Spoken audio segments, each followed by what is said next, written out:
Jueves Santo. Por fin hemos llegado al Triduo Pascual. Y el Jueves Santo, como toda la semana, tiene muchos contrastes. Por un momento iniciamos con una solemnidad, cantamos el Gloria, es una celebración, es una fiesta, pero conforme va pasando la fiesta, de ser algo exterior, va pasando a ser algo muy interior, hasta que ya en la noche parece que se pone de manifiesto la traición y el dolor. Mañana, el viernes, la crucifixión, y el sábado en la noche, la resurrección. El día de hoy es bueno que pensemos en esto. Iniciamos una celebración que no va a terminar hasta el sábado. Es como si fuera una sola misa, pero muy larga. Es como si fuera una celebración con 3 altares. El altar de la mesa, el altar de la cruz y el altar de la tumba vacía, que es Jesucristo que ha resucitado. Enfoquémonos en este momento en el primer altar, en el altar de la mesa. Es la cena pascual de Jesús con sus discípulos, la última cena que va a realizar aquí en la tierra de una u otra manera en su cuerpo como un hombre de carne y hueso caminando entre nosotros. Después va a realizar otras cenas con sus discípulos ya resucitado, pero particularmente en esta, a la que llamamos la última cena, es donde Jesús da su testamento, pudiéramos decir. Donde Jesús da las últimas palabras e instrucciones y gestos muy profundos. Para poder entender esta celebración, tendríamos que entender la primer cena pascual que sucedió en la historia, cuando el pueblo de todavía estaba en Egipto. ¿Lo recuerdas? Dios le manda a Moisés realizar la cena pascual con un cordero que no tuviera defecto, que se lo pudieran ellos comer vestidos de traje, dispuestos para salir y caminar. Era una cena muy importante porque ya estaban celebrando la Pascua. Pero resulta que el pueblo de Israel todavía no salía, seguía estando en Egipto. Algo muy curioso, porque usualmente las celebraciones nosotros las tenemos después de que ya ha sucedido el evento. Por ejemplo, la fiesta de bodas es hasta después de que se casan. Por ejemplo, la fiesta de cumpleaños es hasta después que tienes el cumpleaños. La fiesta de graduación es hasta después de que pasas el examen. Pero la fiesta de Pascua, Dios pidió que se celebrara de una manera anticipada. Y es que precisamente durante todo ese rito de la Pascua, de la cena pascual, Dios ya empezaba a prefigurar lo que iba a hacer en Jesús. Recordemos algo significativo de la cena de la Pascua.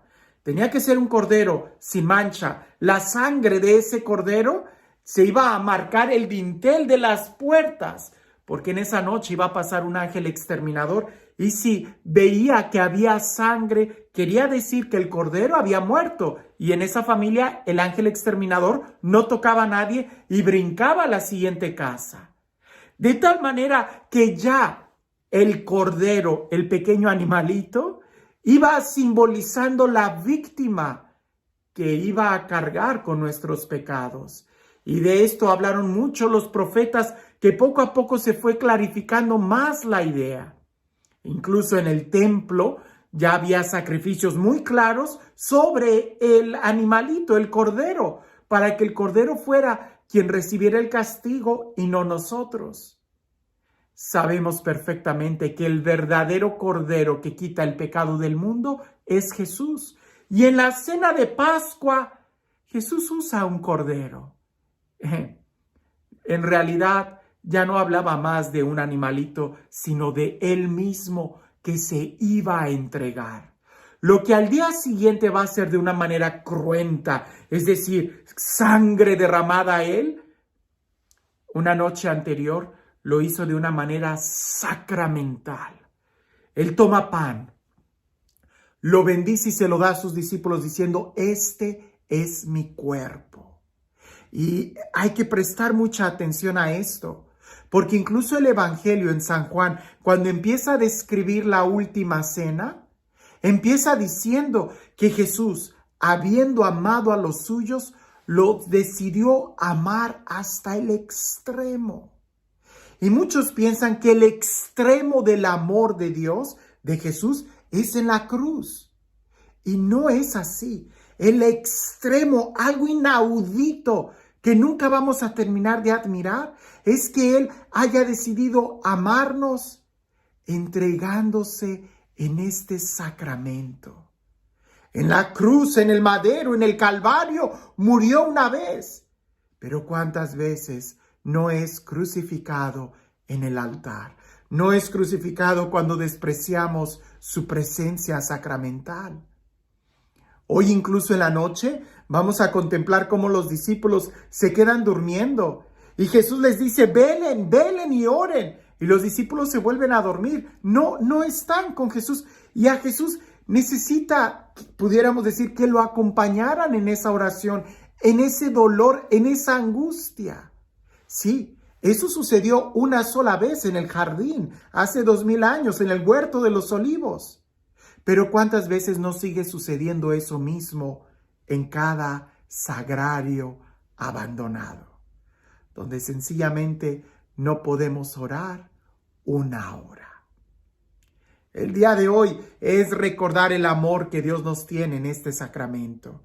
Pero también el día de hoy es recordar que Dios, Jesús, nos da un mandamiento nuevo. El mandamiento nuevo ya estaba, que nos amáramos unos a otros, pero hoy Jesús lo dice de una manera diferente, porque hoy Jesús se pone él mismo como modelo de amor. Ámense unos a otros, dice Jesús, como yo los he amado.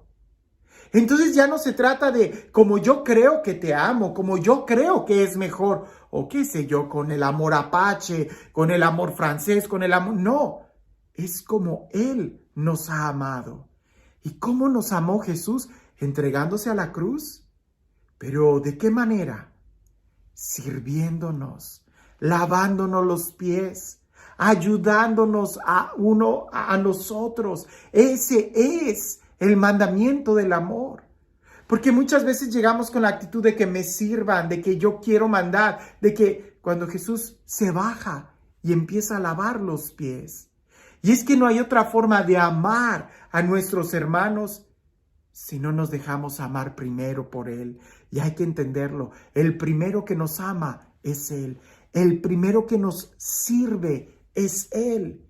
Y no solamente nos ha limpiado los pies, sino que nos ha limpiado todos nosotros con su sangre derramada en la cruz. Otro aspecto muy importante de esta celebración es que Jesús deja el sacramento del orden sacerdotal. Muchas veces, especialmente en estos días, pasa desapercibido el regalo que Dios nos ha dado al instituir el orden sacerdotal. Ya no antiguamente como lo era la raza de Leví. Ese sacerdocio, pudiéramos decir, ya quedó en el pasado. Hoy el sacerdocio es el de Jesucristo, el único y eterno sacerdote. Y Él ha pedido, ha querido, ha escogido, ha nombrado y ha mandado que sus discípulos, sus apóstoles, continuaran con la obra de Él. De tal manera que el día de hoy el sacerdote que tenemos frente a nosotros en el altar, en realidad lo que hace Él es ejercer el sacerdocio de Cristo. Jesús que ha querido que esto se siga repitiendo hasta el final de la historia. De tal manera que el que perdona pecados es Jesús, el que consagra es Jesús, el que bautiza es Jesús, porque el sacerdote no lo hace a nombre propio, lo hace en la persona de Cristo.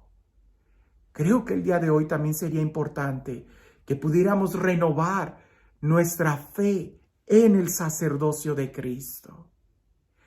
Es la Semana Santa y en esta noche Jesús, pudiéramos decir, de un banquete va a ir bajando hasta entregarse Él mismo. te invito a que leas el Evangelio. Si te es posible, no seas un espectador a la hora de estar mirando la misa a través de los medios de comunicación, de la televisión, del YouTube, de social media. No seas un espectador. Si puedes, dobla tus rodillas en la consagración. Ponte de pie cuando se proclame el Evangelio. Escucha. Es más, si lo estás viendo como familia, ¿por qué no lavarse los pies unos a otros? No seas un espectador. Porque no se trata de ver un espectáculo, un show. Se trata de vivir. Y el día de hoy es lo que queremos conmemorar o revivir en nosotros. Que este día santo, donde recordamos que Él nos ha amado hasta el extremo, nos ayude también a poder amarnos los unos a los otros como Él nos ha amado. Y este Dios, el Dios del amor, el Dios de la vida, el Dios de la paz, el Dios que hace nuevas todas las cosas y que nos ama con un amor extremo, que sea Él quien el día de hoy nos bendiga. En el nombre del Padre, del Hijo y del Espíritu Santo. Antiguamente y todavía afortunadamente en muchos lugares está el visitar los 7 altares en esta noche, el Jueves Santo. La idea era visitar una iglesia y recordar la última cena. Visitar otra iglesia y recordar que iba al huerto de los olivos. Visitar otra iglesia y recordar que Jesús fue apresado y fue llevado al palacio del sumo sacerdote. Y después visitar otra iglesia y recordar que Jesús era llevado al palacio del César, del pretorio, y que Jesús estuvo yendo de un lado a otro, de un lado a otro. Es muy posible que el día de hoy no podamos visitar tantos templos o que no lo haya.